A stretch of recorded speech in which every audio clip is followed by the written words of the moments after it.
Okay, the moment you've all been waiting for. Let's talk about it. So, I can't with this. I did a short and a TikTok before I got on here about this. Let me pull this up here. Former Coinbase CTO makes $2 million bet on Bitcoin's performance. Okay, let's talk about this. So, under the proposed term, so this guy, so the wager was initiated on March 17th. Twitter user James Medlock offered a bet to anyone. He bet him $1 million that the United States would not experience hyperinflation. A few hours later, the former Coinbase executive accepted the bet. He said, "Sir, I believe we have ourselves a bet. Here's the terms. Under the terms, if Bitcoin fails to reach $1 million by June 17th, crypto fan, that's less than 90 days from now, okay? $1 million. Medlock will win $1 million worth of USDC and 1 Bitcoin. In the same way, if Bitcoin is worth at least $1 million by the date, then the Coinbase exec can keep the Bitcoin and the $1 million in USDC. He said, you buy BTC, I will send the $1 million. This is 40 to 1 odds as Bitcoin is worth 26K. Okay, let me hit my thought on this first, and then I'd love to hear what you guys have to say. This is something you do not root for. Now, many people are thinking in the chat, why, Keeper? I want to see $1 million Bitcoin. I hold Bitcoin. For sure I want to see that. Listen, you get a move like that, there's a reason for it, and it's not going to be good. You are going to be buying a $150 hamburger from McDonald's if Bitcoin hits $1 million in the next 90 days. Do not root for this. What am I saying? I'm saying that we would have to move into, this is my estimation, and I'd like to hear what you guys think, but I'm saying the only way that possibly happens is if we moved into hyperinflation and when I talk about hyper, we're freaking Back to the Future warp speed getting after it at that point to be able to do that. So I just want to caution people, though it feels nice to think about and dream about, it's just like the XRP Army put them up, a $50,000 XRP, right? It's just not feasible, at least right now. And that's where I'm at with Bitcoin. I think the only way that happens is if we absolutely collapse. Thoughts, gentlemen? Tim, I'll start with you. This morning on my show, I talked about the quote from Winston Churchill that said that democracy is the worst form of government except for all others that have been tried. What was he talking about? There are a lot of flaws with democracy. A lot of flaws. It is not the perfect way. It's not a utopia. It's just the best government we've ever seen. And I say that to compare to this. This is a very stretch of a comparison because there's lots of flaws with fiat, and we actually do have something better. But I do want to point out that the US dollar, despite all of its flaws, is still the best of the fiat currencies right now. Like, that's something that Americans need to sometimes take a step back and realize, like, yeah, we're getting wrecked every day because our government doesn't know how to spend money correctly, and they're depleting our money every single day. The other countries are doing the exact same thing, though. Maybe El Salvador. The reason I don't see hyperinflation happening is despite the fact that we might turn money printers on, we might not be able to keep up the pace with how other governments are going to be doing it. And with the US dollar still being the base currency for trade, 90 days, I just don't see that happening. Fast forward, give me a couple years, possibly. But you said, Keeper, you said the reason, you said don't root for this because that would mean, $150 burgers, I think you're absolutely right. Here's another reason why I do not like this article. I do not like this story.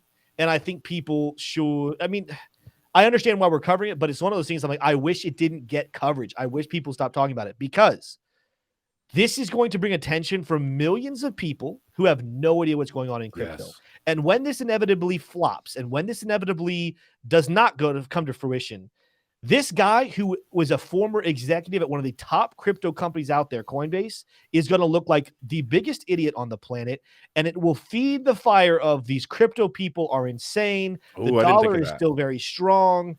Do not fall for this fake, because you got to remember right now, I think I've heard this on several different channels. I said it on several different channels.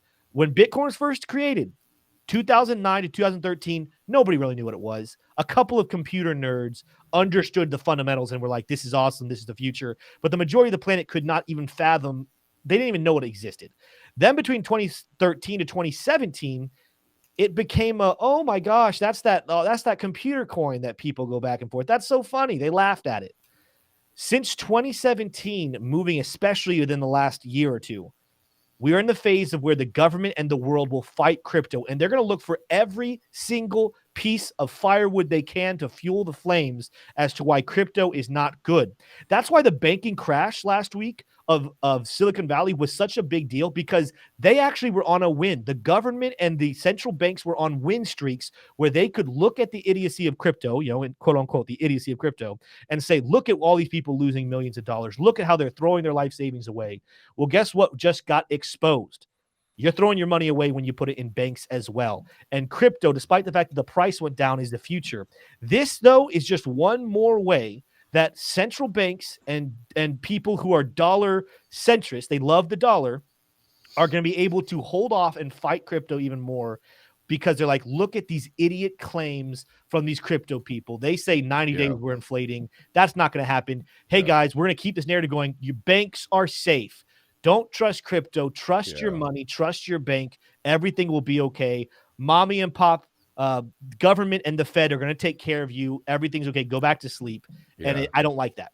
I hadn't even thought of it from that standpoint, Tim. That's a really great point. Just effectively making people in crypto look more stupid. And I will say candidly, I wonder what, publicity stunt or not, there's $2 million one way or the other on the line here. So it's like, did this dude need some sort of just a huge tax write-off somehow? I have no idea what the tax laws are as it relates to gambling, but it seems strange to me. So Bill, you've been around for a long time. You know what time it is. What are your thoughts when you hear a story like this? Okay, well, let's give this guy, let's call him a thought leader to be polite for the moment. Okay. Thought leaders are usually right, but they're always early.